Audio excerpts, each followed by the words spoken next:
Hey guys, welcome back to World of Warships. Today we're taking a look at a brand new Tier 10 Italian battleship. This is a premium Conte Verde? Apologies for pronunciation as always.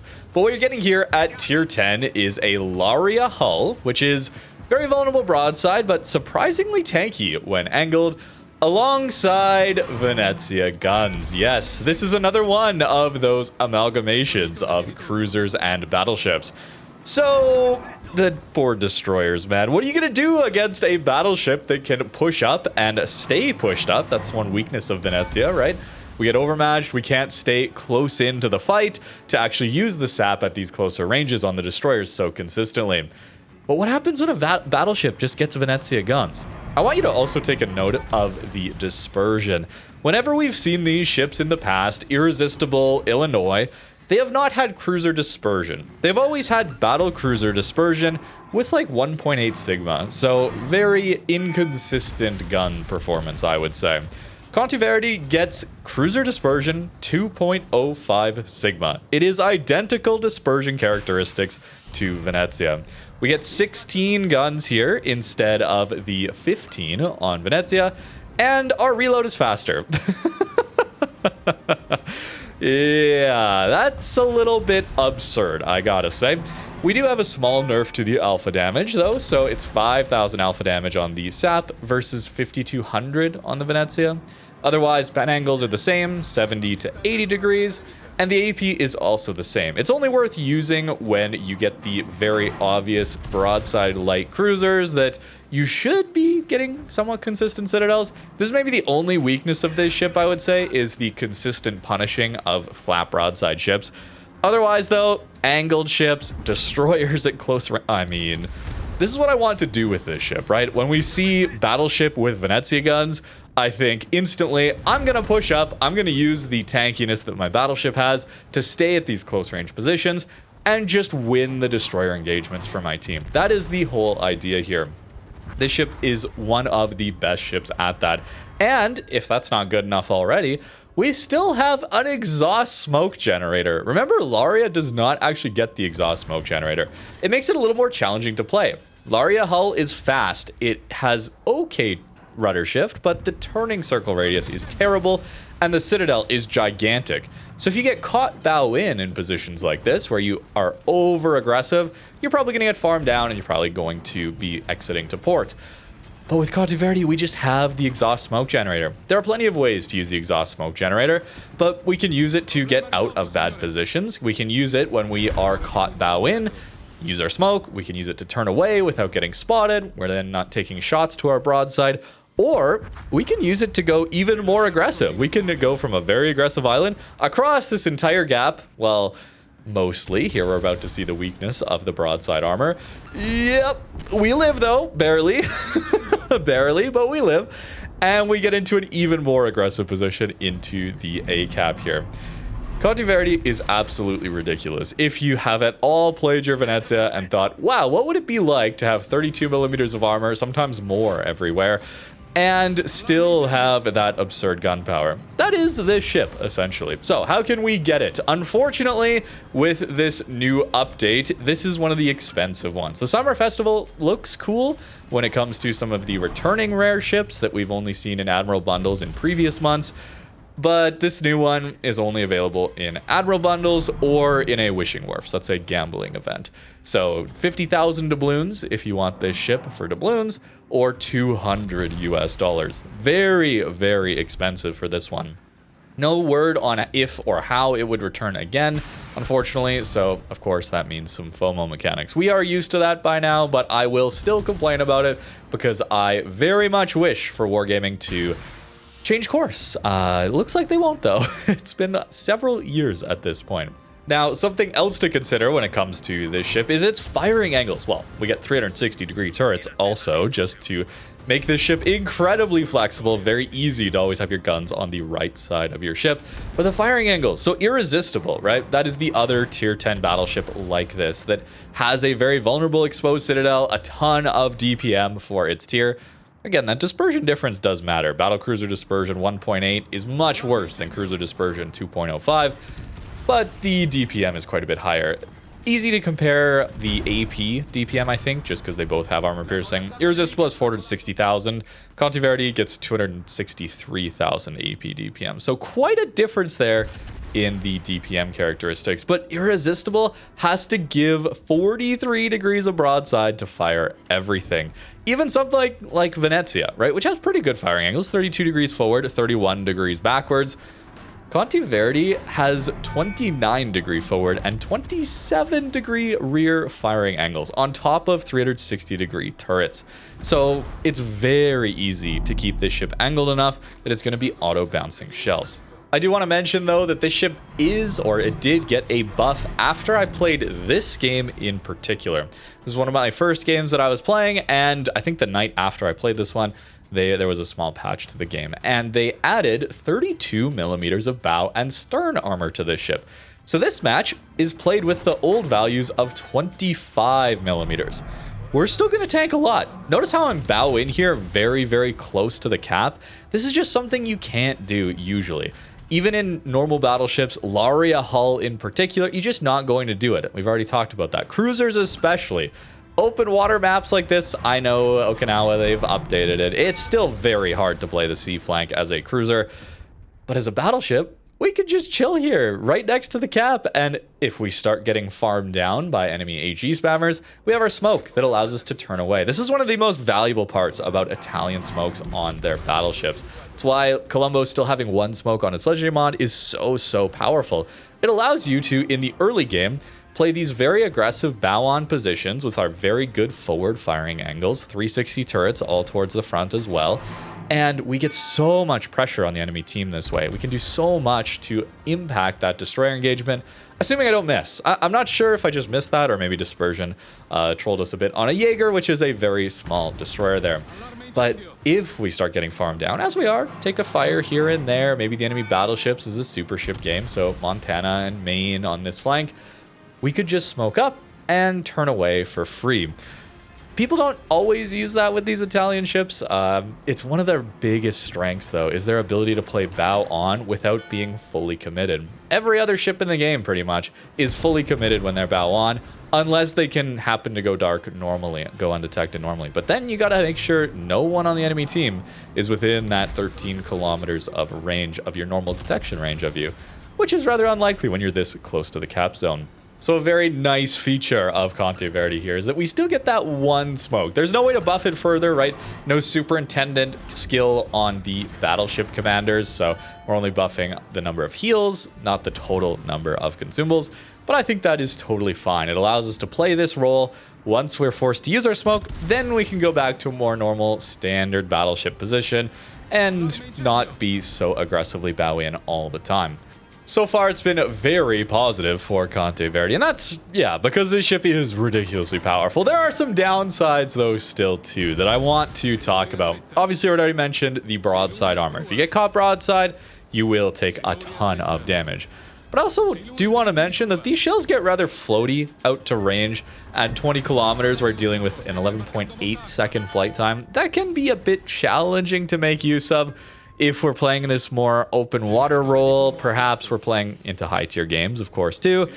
It's rather often we are shooting at 20 plus kilometers with this spotter plane, as well as having Sansonetti as our commander.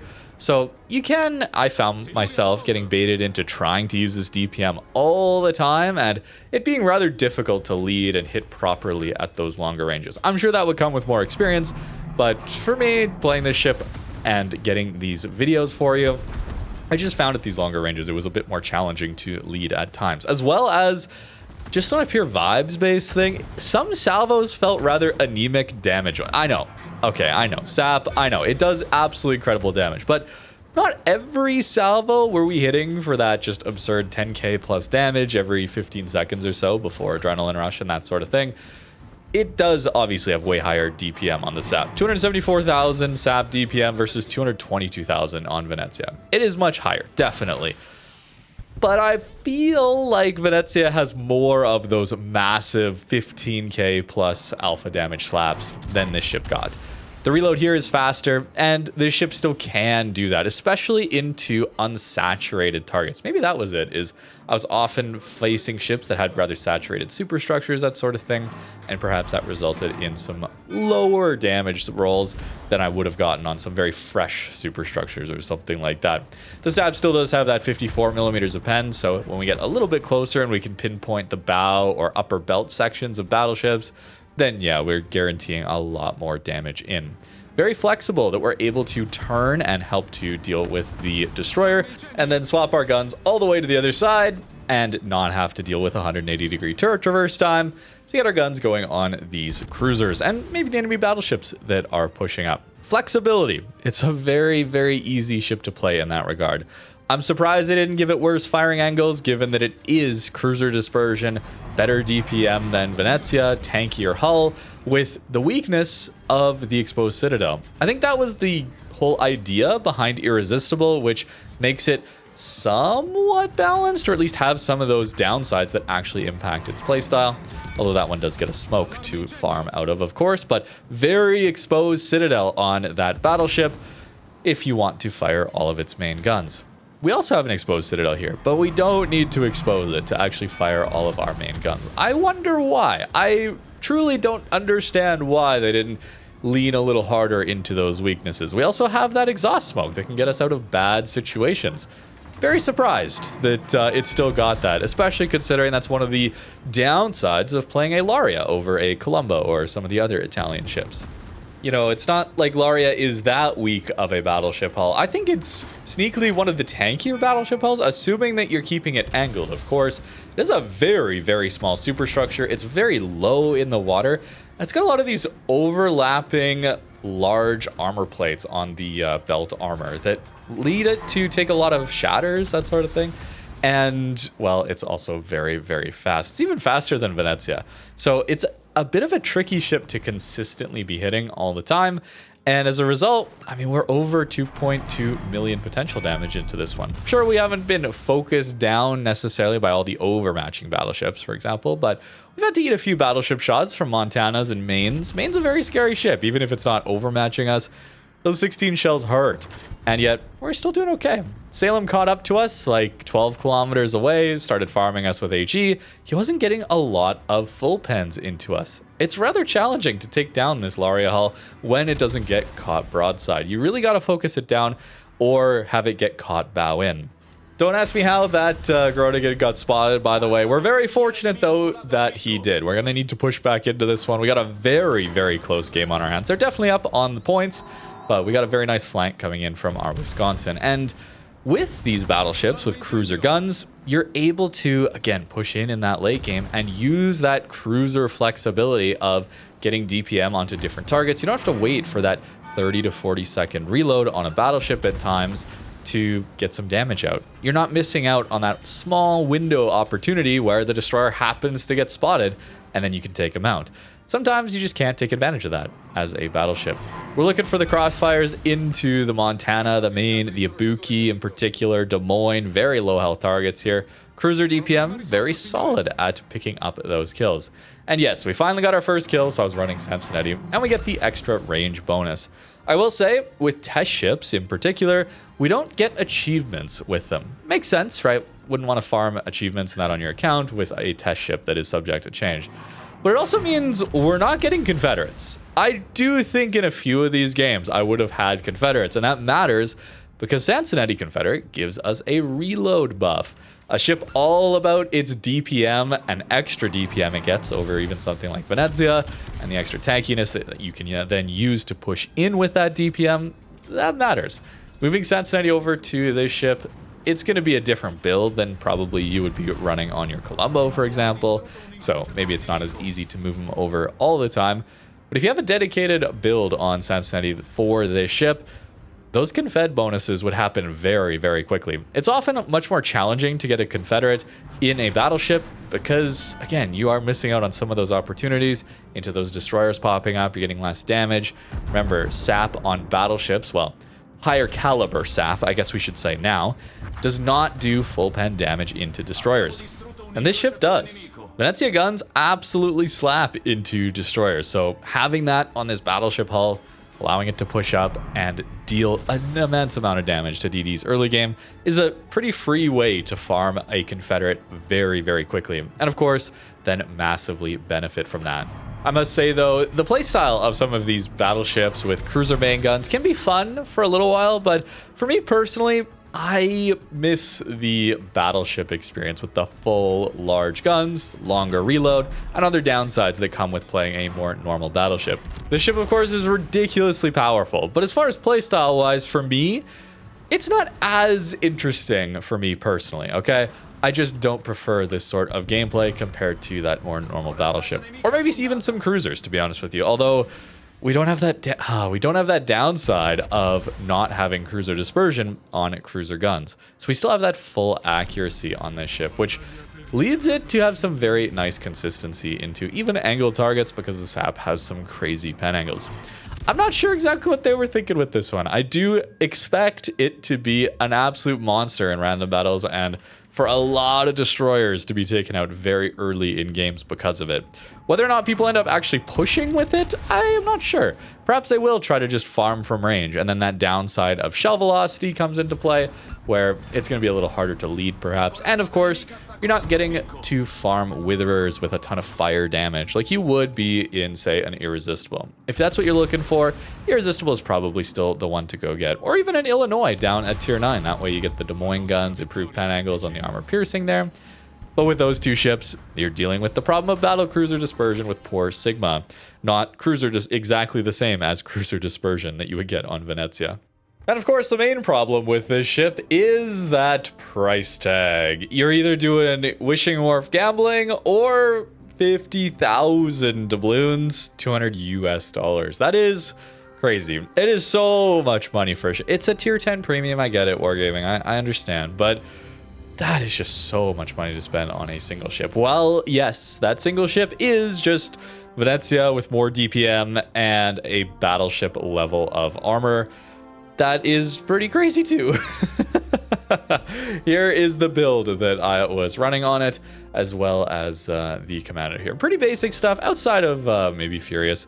Even with that buff that's coming, 32 millimeters. Again, I was playing with 25.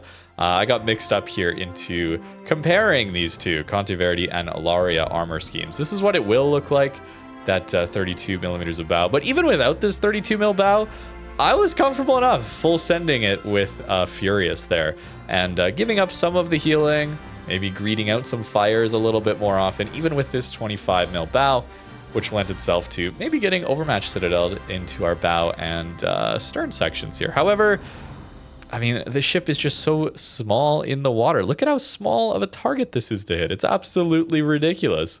And I guess there is a small other change compared to Laria. We do have 50 millimeters of deck armor here, where Laria does get a little bit more, you know, goes up to 120. That is notable. That is a significant jump, but is that really going to matter that much in the vast majority of games? The 50 mil plating is still auto-bouncing all battleship shells. When you're in a kited position, what are they aiming at, right? Like, they got to get lucky with some weird pens here into some of the shot traps, that sort of thing.